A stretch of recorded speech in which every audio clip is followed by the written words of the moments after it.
Alors cet art à essayer chez soi en réalité augmentée, c'est un lancement que l'on doit à Hugues Albenicou. Bonjour. Bonjour. Vous êtes fondateur et directeur de Unspaced. Alors Unspaced, ça veut dire pas d'espace physique finalement. C'est comme ça que vous avez décidé de nommer votre galerie d'art dématérialisée. Est-ce qu'il s'agit simplement d'une vitrine sur le web? Qu'est-ce que c'est une galerie d'art déjà dématérialisée? Alors, une galerie d'art dématérialisée, c'est une galerie qui, à mon sens, va vers son public. C'est-à-dire une galerie qui essaye d'aller à la rencontre des publics et qui n'attend pas les publics. Quand on dit Unspace, c'est un barbarisme évidemment qu'on a créé. C'est pas exactement sans espace physique, c'est sans espace physique fixe. Donc, il nous arrive à l'occasion de faire des expositions physiques dans des lieux éphémères, de renforcer beaucoup notre présence sur des foires. Pour une jeune galerie, faire 7 foires par an, c'est quand même beaucoup. C'est un engagement financier et un engagement aussi envers nos artistes pour leur apporter davantage de visibilité. Donc, dématérialiser la galerie, c'est transférer des charges vers d'un poste qui est celui traditionnel de dîner au sein d'un espace, etc., vers autre chose. On parle de campagne de mots-clés, on parle d'expansion vers les publics, donc de publicité. Et ça devient vraiment un métier du numérique. Et donc cette année, vous lancez officiellement la réalité augmentée. Oui. Qu'est-ce que ça veut dire? Qu'est-ce que vous voulez faire avec ça? Alors la réalité augmentée, si vous voulez, on me semblait... Dématérialisez pas l'œuvre d'art quand même. Non, on propose à nos collectionneurs, à nos clients, de pouvoir avoir une idée un peu plus précise d'une pièce d'art. Je pense que les dernières années ont été, en tout cas la période de Covid, a été un véritable tremplin pour ce type de technologie. En revanche, si on a pu voir la limite de certaines réalités virtuelles, avec des salons dénués de public, tout était vide, avec des visites qui étaient finalement assez ennuyeuses, là, on peut finalement essayer une pièce directement chez soi.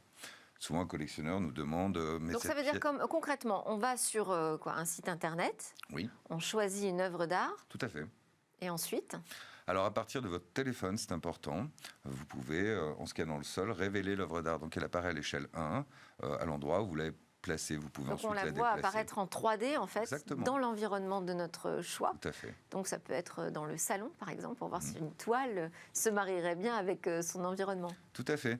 Alors, c'est quelque chose qui... C'est un peu le concept, je disais, piqué au e-commerce. Hein. C'est essayer avant d'acheter. Mais le commerce de l'art, aujourd'hui, des galeries, à mon avis, se rapproche de plus en plus du e-commerce. On voit un développement qui est... C'est une désacralisation importante, ça. Écoutez, nous, on envisage ça comme ça, à la fois pour les artistes, pour les collectionneurs. On peut aller vers plus de public, je le disais tout à l'heure. Ça nous permet de donner plus de notoriété à nos artistes. Comment pouvoir échapper juste à prêcher pour son artiste dans le 3e? Eh bien, c'est en allant vers les foires, en se servant de ce médium, Internet, pour essayer d'aller à la rencontre de ces nouveaux collectionneurs. Donc, plutôt que désacraliser, vous diriez que c'est la démocratisation? On va chercher davantage le public? Non, je dirais qu'on réduit les distances, qu'on réduit les barrières, qu'on essaye de rendre l'information plus fluide. C'est ce qu'on essaye tous de faire, je crois. Eh bien, dans l'art contemporain, c'est un milieu qui est toujours un petit peu, à mon sens, en retard sur certaines pratiques. Voilà, nous, on essaye d'aller un petit peu plus vite. Ça reste de l'artisanat, c'est ça? Je dirais pas ça, je dirais que c'est une culture. On est toujours dans cette culture du passeur, de l'objet précieux qu'on se transmet. Et évidemment, utiliser ces médias aujourd'hui, ces médiums, utiliser la réalité augmentée, renvoie au e-commerce et donc quelque part désacralise, oui, là je vous rejoins parfaitement, l'œuvre d'art. Et vous dites c'est pas grave? Je ne dis pas que c'est pas grave, je dis que c'est utile de donner nécessaire. cet élan. Voilà, tout à fait. J'imagine qu'il y a eu quand même un changement culturel important pendant la période de confinement. Oui, tout à fait. Ça a dû accélérer les choses. Oui, tout à fait. Ça a été la réalité augmentée a été était quasi immédiate pour nous. Quelque chose vers lequel s'orienter. Les expos vides ne nous plaisaient pas. En revanche, on s'est rendu compte que, avec l'incapacité d'aller dans les foires, beaucoup de collectionneurs souhaitaient voir des pièces. On ne pouvait pas aller voir pour de vrai. C'était compliqué à organiser. Je pense notamment à une vente que nous avons faite au Brésil ou une autre en Uruguay. Impossible de déplacer une pièce en métal. Tout ça a été très compliqué. Et les collectionneurs nous demandaient des dimensions, des informations, des photos. Or, moi, ça m'ennuyait de les imaginer avec leur mètre jaune à essayer de mesurer l'emplacement que pouvait, enfin, la place qu'occupait la pièce. Donc, nous avons décidé de mettre ça en place, d'envoyer des liens, voilà, avec son téléphone. Le collectionneur pouvait la faire apparaître au moment et à l'endroit qui lui plaisait. Mais on n'a pas sa taille réelle. Si, à l'échelle 1, en fait. D'accord. D'ailleurs, ça crée un vrai problème, parce que quand on a l'habitude de l'avoir dans le champ visuel et qu'on traverse, finalement, en sortant de son écran de téléphone, on a presque peur de la heurter au bout d'un moment. Vous utilisez une techno assez simple, c'est le QR code. Oui, tout à fait. D'accord, donc vous n'avez pas eu besoin de faire appel à des data scientists ou des grands spécialistes? Non, il faut considérer que la réalité augmentée, en fait, c'est quelque chose qui n'est pas vraiment nouveau. Oui. Ça existe depuis longtemps. Alors, ça a été développé dans différents champs. C'est pas forcément de la 3D. Ça peut être ajouter des informations supplémentaires sur un produit, sur une carte, un monument. On peut visiter des monuments. Voilà, se développer pas mal dans les villes, tout à fait, avec les offices du tourisme. Mais c'est pas encore une techno qu'on voit partout. Voilà. Il a fallu que les mobiles changent. Les terminaux sont aujourd'hui des véritables ordinateurs. Ça permet de gérer davantage d'informations beaucoup plus vite. Les cartes graphiques sont beaucoup plus fortes que les anciens téléphones et donc ça rend les choses. Et alors, excusez-moi d'être précis, ça marche sur n'importe quel smartphone, système d'exploitation, que ce soit Android ou iOS? Tout à fait. Alors, il y a plusieurs types. Sans rentrer vraiment dans les détails, nous avons choisi une plateforme native des navigateurs, en fait. Donc, c'est-à-dire un moteur qui est dans le navigateur, qui n'est pas une application, pas besoin de télécharger, etc. Alors, les seules petites différences vont être que sur un iPhone, vous scannez directement depuis votre caméra. Oui. C'est vu comme un QR code. Mais vous avez pensé universel. Et à quel prix vous offrez ce service? C'est un service. C'est tout à fait gratuit. C'est nous qui prenons en charge... ces coûts, puisque pour nous, si vous voulez, c'est un service. Et si on désacralise peut-être dans ce sens un peu l'œuvre d'art, on pense que le commerce de l'œuvre d'art reste un commerce de luxe.